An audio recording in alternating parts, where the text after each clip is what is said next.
इस वीडियो के अंदर मैं आपको स्टेप बाय स्टेप समझाऊंगा कि कैसे आप अपनी लोकल होस्ट के ऊपर बनाई हुई वेबसाइट को एक्चुअल डोमेन एंड होस्टिंग के ऊपर मूव कर सकते हैं।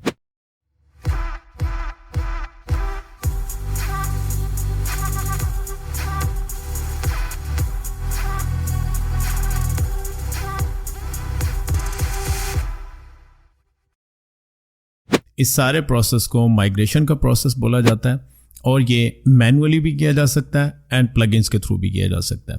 माइग्रेशन एक काफ़ी टेक्निकल प्रोसेस है जिसके अंदर आपको some time issues and errors का सामना करना पड़ सकता है, बट इस वीडियो के अंदर मैं आपको इसका इंतहाई स्मूथ तरीका समझाऊंगा कि जिसमें आपको होपफुली कोई एरर एंड इशू फेस नहीं करना पड़ेगा। सो लेट्स से आपने अपने पीसी के ऊपर लोकल होस्ट में वर्डप्रेस की वेबसाइट को कंप्लीट कर लिया।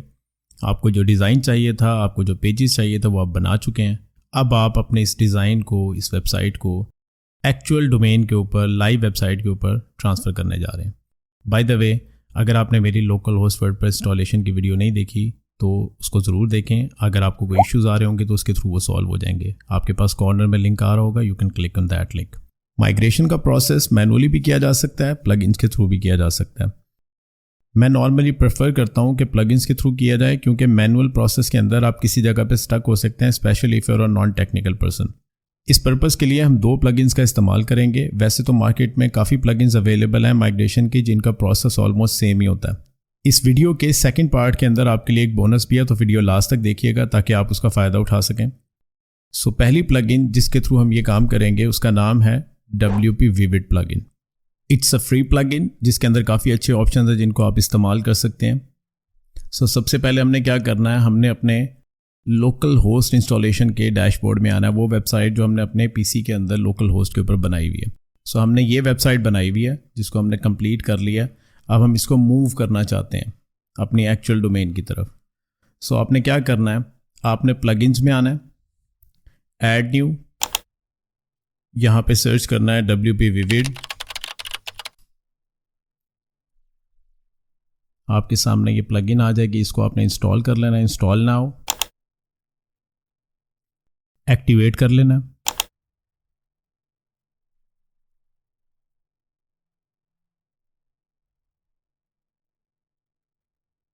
एक्टिव करने के बाद आपके पास इस तरह की स्क्रीन आ जाएगी जिसके ऊपर इनके डिफरेंट ऑप्शंस आ रहे होंगे कि आप अपनी फाइल्स को, कौन सी फाइल्स को सेव करना चाहते हैं, सिर्फ डेटाबेस की फाइल्स को सेव करना चाहते हैं, सिर्फ वर्डप्रेस की फाइल्स को सेव करना चाहते हैं, कहाँ सेव करना चाहते हैं। मुझे इनका एक ऑप्शन और पसंद है, आप वैसे यहाँ से इनके सारे ऑप्शंस चेक कर सकते हैं। मुझे इनका एक ऑप्शन, ये रिमोट स्टोरेज का ऑप्शन काफ़ी इफेक्टिव ऑप्शन है इसका, जिसके अंदर ये आपको अपना बैकअप यानी कि अपनी साइट का सारा डाटा है वो गूगल ड्राइव के ऊपर अपलोड करने की फैसिलिटी देते हैं और फिर वहीं से आप अपने एक्चुअल डोमेन के ऊपर इंपोर्ट कर सकते हैं। सो इसके लिए आपको यहाँ पे अपना अकाउंट कनेक्ट करना पड़ेगा गूगल ड्राइव का या ड्रॉप बॉक्स का या जिस भी सर्विस को आप यूज़ करना चाहते हैं। बट फिलहाल क्योंकि हमने इसको अपने पीसी में ही करना है, सो हम यहाँ से save backup to local and यहाँ से हमने अपनी पूरी इंस्टॉलेशन को सिलेक्ट करना है। इन्होंने ये डिफरेंट ऑप्शंस दिए हुए हैं कि अगर आप सिर्फ वर्डप्रेस की फाइल्स करना चाहते हैं या सिर्फ डेटाबेस करना चाहते हैं, बट क्योंकि हमें कंप्लीट साइट का डाटा चाहिए तो हमें ये ऑप्शन सिलेक्ट करना है। उसके बाद आई will click on backup now. उसके बाद ये आपका सारा बैकअप लेना शुरू कर देगा और आपको बैकअप कंप्लीट होने के बाद डाउनलोड होने का ऑप्शन देगा। This might take few minutes depending on the size of your site. अगर आपकी साइट के अंदर फाइल ज़्यादा हैं तो ये शायद थोड़ा सा ज़्यादा टाइम ले सकता है। बैकअप कंप्लीट होने के बाद ये आपको इस तरह से यहाँ पे बैकअप्स के अंदर, इस ऑप्शन के अंदर यहाँ पे बैकअप दिखाएगा कि इन्होंने आपका बैकअप ले लिया। उसके बाद आपको इसको डाउनलोड करना है। So click on download. जब डाउनलोड के ऊपर आप क्लिक करेंगे, अगर आपकी फ़ाइल थोड़ी सी बड़ी है, जैसे मेरी जो फाइल है बैकअप का, इसका साइज़ थोड़ा ज़्यादा है, तो इसको ये पार्ट्स में स्प्लिट कर देता है। सो आपको ये दोनों पार्ट्स, अगर आपकी फ़ाइल जो है वो डिफरेंट पार्ट्स के अंदर है तो आपको ये दोनों पार्ट्स डाउनलोड करने हैं। So download. सो ये मेरे बैकअप की दोनों फाइल्स डाउनलोड हो चुकी हैं और ये मेरे पीसी के अंदर सेव हो गई हैं। कुछ इस तरह से ये आपको नज़र आ रही होंगी। हमने इन दोनों फाइल्स को, इन दोनों पार्ट्स को, जो हमारी साइट का बैकअप है, हमने इसको अपने असल डोमेन एंड होस्टिंग के ऊपर अब अपलोड करना है।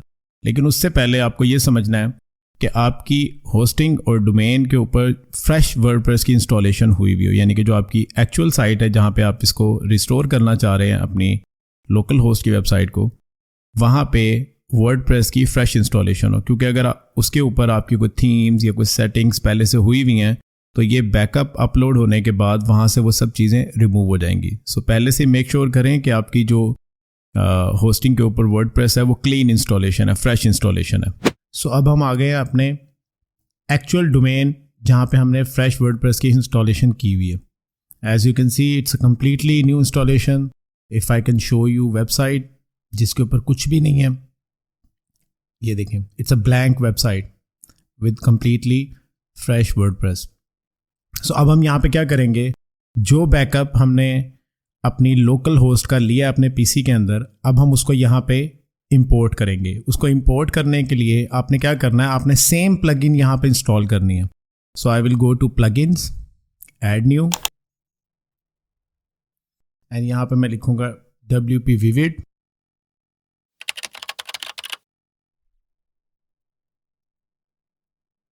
Install, activate.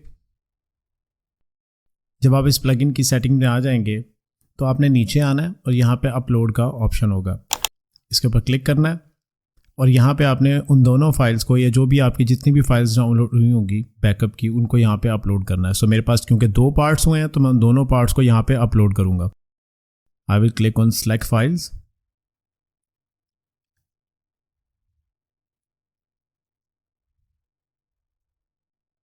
सो ये मेरी दोनों फाइल्स यहाँ पे आ गई हैं। अब मैं अपलोड के ऊपर क्लिक करूँगा, अभी अपलोड होना शुरू हो गया and it will take some minutes.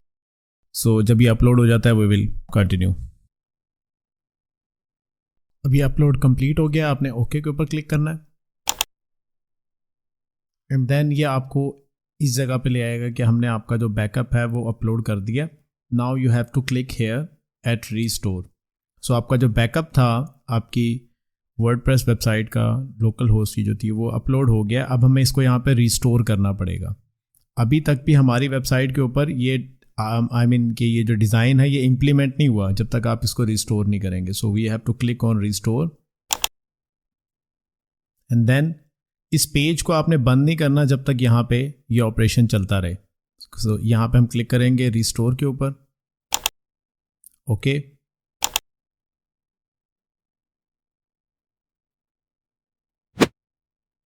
So restore complete successfully, okay के ऊपर क्लिक करेंगे। जब हम ओके के ऊपर क्लिक करेंगे तो ये हमें दोबारा लॉगिन पे ले आएगा। यहाँ पे एक बड़ी इंपॉर्टेंट चीज़ ये है कि आपने यहाँ पे अपना वो लॉगिन करना है जो आपका लोकल होस्ट पे जो आपने साइट सेटअप की थी वहाँ पे जो अपना यूज़र नेम एंड पासवर्ड रखा था। So you have to remember your user name and password जो आपका लोकल होस्ट के ऊपर था, ओके। सो मैं वो यहाँ पे इंटर करूँगा,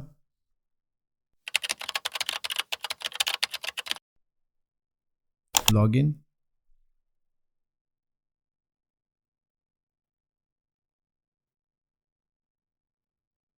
and now my backup is restored completely। और देखेंगे कि जब ये बैकअप कंप्लीट हुआ है तो यहाँ पे वो सारे ऑप्शन नज़र आना शुरू हो गए हैं जो मेरी लोकल होस्ट के ऊपर थे। जैसे यहाँ वहाँ पे मैंने बी थीम इंस्टॉल की हुई थी और ये इस तरह से आपको ये सारे ऑप्शंस यहाँ पे नज़र आना शुरू हो जाएंगे। इसका मतलब है कि मेरी साइट के ऊपर रिस्टोरेशन हो चुकी है। अब हम अपनी वेबसाइट को चेक करते हैं कि क्या इसके ऊपर वाकई में हमारा जो बैकअप है वो रिस्टोर हो चुका है। सो इसके लिए मैं अपनी वेबसाइट को ओपन करूँगा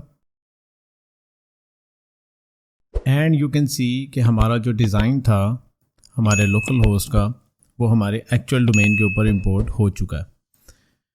आप अपनी साइट को चेक करें कंप्लीटली, इसको स्क्रॉल डाउन करें, ओके। समटाइम आपको इस तरह का इशू नज़र आएगा कि आपके कुछ इमेजेस वगैरह आपके डिज़ाइन में ब्रोकन है। इसके लिए मैं वीडियो के एंड पे आपको इसका सोल्यूशन समझाऊंगा, but as far as I can see my website is working properly and everything has been restored, right.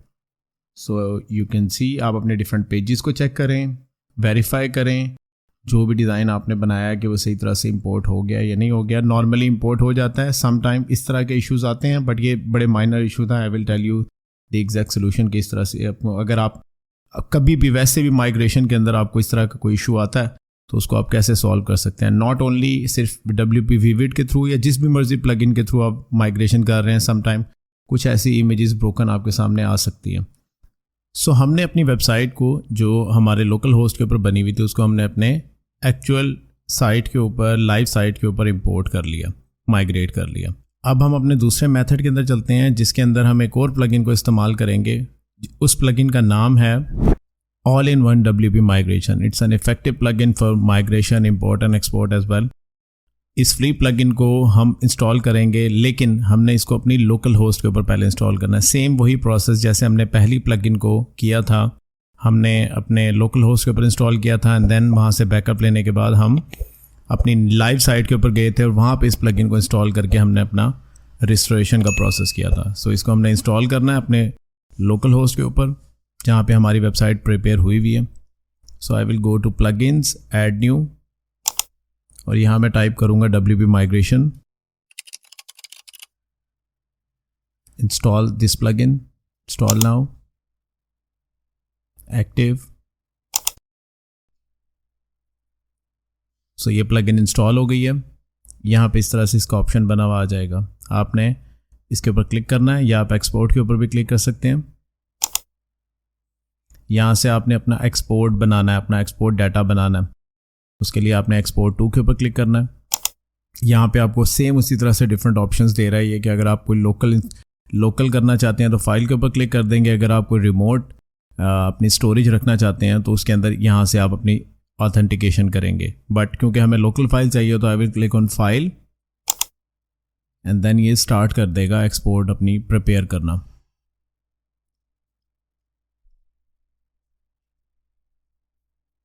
So as you can see ये हमें बता रहा है कि हमारी जो फाइल है वो 516 MB की है। It's a very heavy file. इसको हम डाउनलोड कर लेंगे। क्लिक हेयर टू डाउनलोड और ये फाइल डाउनलोड होना शुरू हो जाएगी।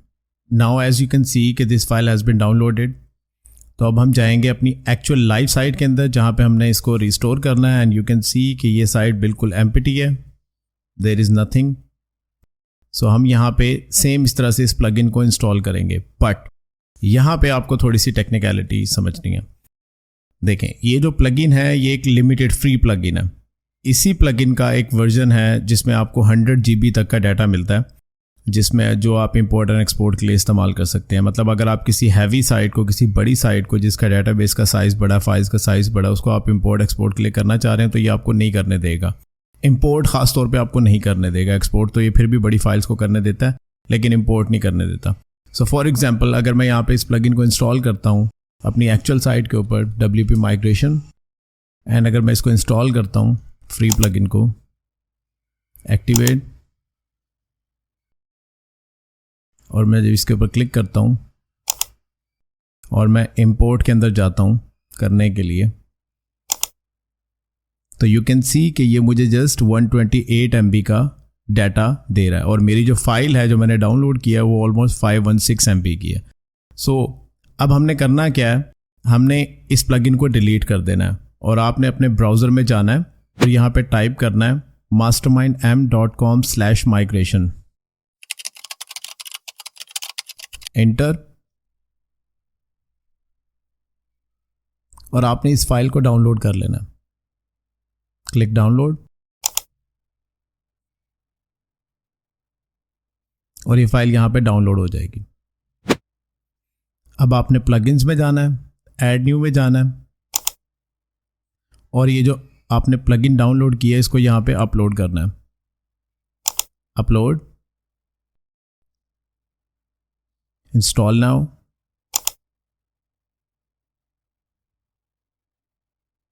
एक्टिवेट, एंड देन अगर मैं अब जाता हूँ ऑल इन वन माइग्रेशन के ऊपर, इंपोर्ट के ऊपर, नाउ यू कैन सी कि ये मुझे 100 GB तक की फ़ाइल अपलोड करने की यहाँ पे फैसिलिटी दे रही है। So I will select my file जिसको मैंने यहाँ पे इंपोर्ट करना है। ये फाइल है, ड्रैग कर दें इधर या इसको इंपोर्ट फ्रॉम से अपलोड कर लें, क्लिक करके ड्रैग एंड ड्रॉप से भी कर सकते हैं आप, और ये अब इंपोर्ट का प्रोसेस शुरू कर देगा। It might take some time depending on the file size you have. So अब ये कंप्लीट हो गया। कंप्लीट होने के बाद इस तरह का पॉपअप आपके सामने आ जाएगा जिसके ऊपर ये वार्निंग दे रहा है कि आपकी साइट के ऊपर जितना भी डाटा है अब वो ख़त्म होने लगा है। मीन अगर मैं प्रोसीड के ऊपर क्लिक करूँगा तो मेरी साइट के ऊपर अगर कोई डिज़ाइन हुआ हुआ है, पेजेस हैं, कंटेंट है, वो सारे का सारा फिनिश हो जाएगा। एंड इसीलिए मैंने आपको पहले से ही कहा था कि हमें फ्रेश इंस्टॉलेशन चाहिए होती है जब हम अपने लाइव डोमेन के ऊपर जा रहे होते हैं, तो वहाँ पे बिल्कुल क्लीन इंस्टॉलेशन आपने रखनी है ताकि आपका कोई भी जो डाटा हो वो ज़ाया ना हो जाए. So I will click on proceed. The import has been completed. I will close it. Close करने के बाद आपने अपनी वेबसाइट को चेक करना है पहले. So as you can see यहाँ पे हमारे पास साइट हमारी इंपोर्ट हो गई है. बट अब आपने क्या करना है, you have to go to setting and permalink. ये आपसे लॉगिन मांगेगा. यहाँ पे आपने वही लॉगिन करना है जो आपके लोकल होस्ट इंस्टॉलेशन का यूजर नेम एंड पासवर्ड था. तो परमालिंक स्ट्रक्चर के अंदर आके आपने अपना परमालिंक डिसाइड करना है जो भी आपने रखा था. अगर आपने पहले से लोकल इंस्टॉलेशन के ऊपर जो रखा था वही यहाँ पे होना चाहिए, या यहाँ पे आप कोई नया रखना चाहते हैं तो वो यहाँ से आप डिसाइड करेंगे. So I will go with post name, save changes and that's it. अब मैं दोबारा से अपनी साइट को एक दफ़ा रिफ़्रेश करके वेरीफाई कर लूँगा कि is it loading properly. And as you can see कि इसके अंदर वो इशू भी नहीं आया जो हमें पहले प्लगइन के अंदर आया था. उसके अंदर ये इसकी जो इमेजेस हैं वो ब्रोकन नहीं है. Everything is working fine here, right. So as you can see कि इसने हमारी साइट को कंप्लीटली इंपोर्ट कर लिया. So that's how you do the import process from your local host to your actual site.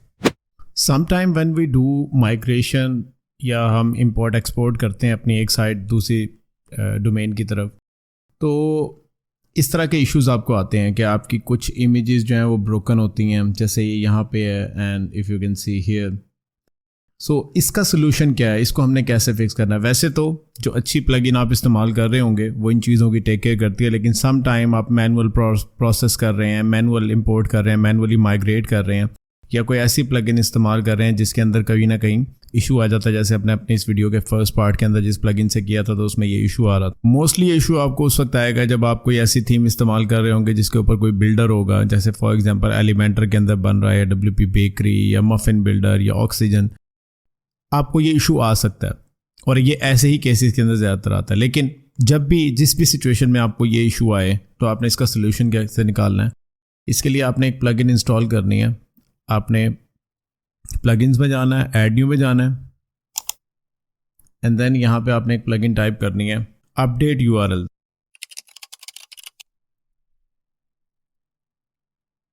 This plugin install, activate, and ये plugin install होके आपके इस टूल्स के सेक्शन में आ जाएगी. As you can see here update URLs. इसके ऊपर आपने क्लिक करना है एंड यहाँ पे आपसे ये दो चीज़ें पूछेगा कि आपने जहाँ से अपनी साइट को माइग्रेट किया है वो URL क्या था और आपका जो न्यू साइट है उसका URL क्या है. सो बेसिकली आपके अगर आप लोकल होस्ट से कर रहे हैं तो आप लोकल होस्ट का URL यहाँ पे डाल देंगे जो आपकी वेबसाइट होगी जो उसका URL था. अगर आप किसी दूसरे लाइव डोमेन से एक दूसरे लाइव डोमेन के ऊपर कर रहे हैं तो आप पहले डोमेन का URL यहाँ पे डाल देंगे. सो हमारा जो था वो firstweb.local था, ये साइट थी हमारी, ठीक है. एंड जो हमारी न्यू साइट है वो umarin.com, दिस वन. सो हमने ये दोनों चीज़ें यहाँ पे बेसिकली हम इसको क्या इंस्ट्रक्शन दे रहे हैं कि हमारे डाटाबेस के अंदर कहीं पे भी अगर ये URL अभी भी स्टिल लगा हुआ है किसी इमेज के साथ, किसी स्क्रिप्ट के साथ, तो उसको ऑटोमेटिकली चेंज कर दे, ठीक है. और यहाँ से आपने इन ऑप्शंस को सिलेक्ट कर लेना, ठीक है. All these options, update URL now, and as you can see यहाँ पे हमें रिजल्ट में 0 नज़र आ रहा है. इसका मतलब ये है कि हमारे डेटाबेस के अंदर कहीं पे भी हमारा प्रीवियस URL नहीं लगा हुआ. इसका मतलब है इशू हमारे डेटाबेस के अंदर नहीं है, इशू हमारी फाइल्स के अंदर नहीं है, कहीं पे भी इशू हमारे बिल्डर के अंदर है. क्योंकि ये जो थीम हमने इस्तेमाल की हुई है ये मफिन बिल्डर के थ्रू बनी हुई है या बी थीम के थ्रू बनी हुई है. सो इसलिए ये डेटाबेस का इशू नहीं है. इसको सॉल्व करने के लिए अब आपने क्या करना है, पहले तो अगर आपका इशू होगा तो वो यहीं से सॉल्व हो जाएगा इसी प्रोसेस के थ्रू. लेकिन अगर नहीं होता, अगर मैं इसको रिफ्रेश करता हूँ स्टिल एंड इशू स्टिल वहीं पे है, तो फिर इसका ताल्लुक बेसिकली ये होम पेज क्योंकि कस्टम बना हुआ है तो इसका ताल्लुक बेसिकली इसके अपने पेज के बैक एंड से है। सो अब हमने क्या करना है, हमने इस पेज को एडिट करना है जहाँ पे ये इमेजेस लगी हुई हैं, वहाँ पे URLs ब्रोकन है। सो उसके लिए मैं इसको एडिट करता हूँ इधर से, आप इधर से भी जा सकते हैं, उसके अलावा आप पेजेस के अंदर से भी जाके इसको एडिट कर सकते हैं। सो हमारे पास ये खुल जाएगा। अब यहाँ पे अगर हम देखते हैं तो ये इमेजेस ब्रोकन है, और अगर मैं किसी इमेज के URL पे क्लिक करता हूँ लाइक दिस, तो यहाँ पे पता लगता है कि इस इमेज का जो URL है वो प्रीवियस सेट हुआ हुआ है। सो यहाँ पे हमने अपने न्यू URL के साथ अपडेट करना है इसको। अब उसके लिए मैं क्या करूँगा, मुझे सिर्फ इसको चेंज करना है। सो इसके साथ मैं अपने नए URL को चेंज कर दूंगा, जो मेरा एक्चुअल डोमेन है, जो मेरा एक्चुअल डोमेन नेम है दिस वन, इसके साथ मैं इसको चेंज कर दूंगा। सो आई विल चेंज इट, और अब मैं इसको कॉपी कर लूँगा इस URL को, सिर्फ इस URL को, मैं पूरे पाथ की बात नहीं कर रहा, सिर्फ इस पार्ट की बात कर रहा हूँ। कॉपी, एंड अब मैं इन सब इमेजेस को जहाँ पे भी लगा हुआ है URL जिसमें ये आ रहा है, जो मेरा प्रीवियस लोकल होस्ट का URL वो आ रहा है, उसको चेंज कर दूंगा।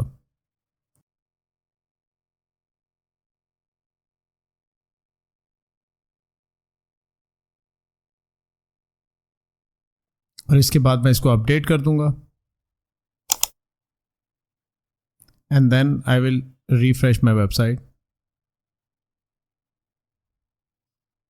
And now you can see वो जो मेरी ब्रोकन इमेजेस थी वो आ गई हैं यहाँ पे। सो इसी तरह से आपकी पूरी वेबसाइट के अंदर आपके किसी भी पेज के ऊपर अगर ये इशू आता है तो आप इसको बड़ी आसानी से फिक्स कर सकते हैं इन दो प्रोसेसेस के through, one plugin and then manually editing that page if plugin is not working. So this is how you migrate your website from local host to your live server. और अगर आपको कोई issue आता है तो उस issue का solution भी अब आपको पता है। If you like this video, please do comment, let me know if you face any issue, do let me know in comments as well. See you in another video.